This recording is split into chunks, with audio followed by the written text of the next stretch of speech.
Hello everyone, we have this little number theory problem with us today. So how do you solve this? First of all, let us see what is there. So what is being given? The term is n square plus 7n plus 12, right? And this is n square minus n minus 12, right? So we have to see whether this is a positive integer.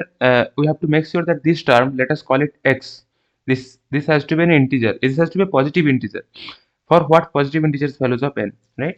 So first of all, uh, let us try to decompose this term. So this is 4n plus 3n, right? This is 4n plus 3n, you can write, and the denominator would be n square minus 4n plus 3n, right? 3n uh, plus 12. So this is not the sorry, not plus 12, minus 12, right? So this is not the decomposed part. The green ones are the decomposed part. Okay. So how what it translates to? This is n plus 4 into n plus 3, right? And it is the downside is not downside. The denominator is n minus 4 into n plus 3. Now see what is being said, that it is a n has to be a positive integer, right? So n cannot be minus 3. So we can simply, why we are saying this is, we can simply cancel out this term. So what this x translates to is n plus 4 n minus by n minus 4. Okay, so that is the first thing. Now the second part starts. So this is x equal to n plus 4 by n minus 4, right? Now let us say we are taking different positive integer values of n. Now let me say something. If n is positive integer, this numerator term, this term means this one, right? This has to be positive, right? Because n is positive. So in order for x to be positive, this n minus 4 also has to be positive, right? Now that is accomplished only when n is greater than equals to 5, because it is integer, right?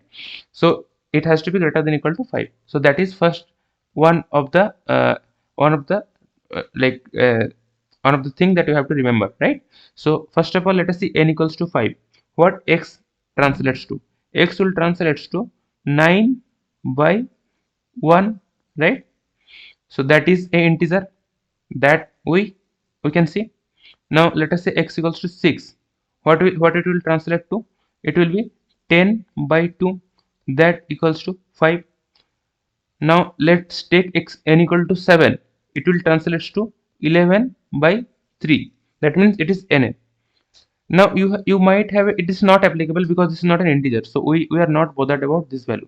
So you might have a question that, do we have to do this for all possible values of n? Of course not. Okay. I will show you what when we will stop. So let us take n equal to 8. Equal to 8 means this will translate, this x will translate to 12 by 4, that is 3, right? Now when you have to stop is this, you are seeing we have this numerator denominator combination each time, right? So we can stop only when this numerator and the denominator, so numerator will be less than 2 into denominator, right? Let me write it in better terms and better handwriting, basically, sorry.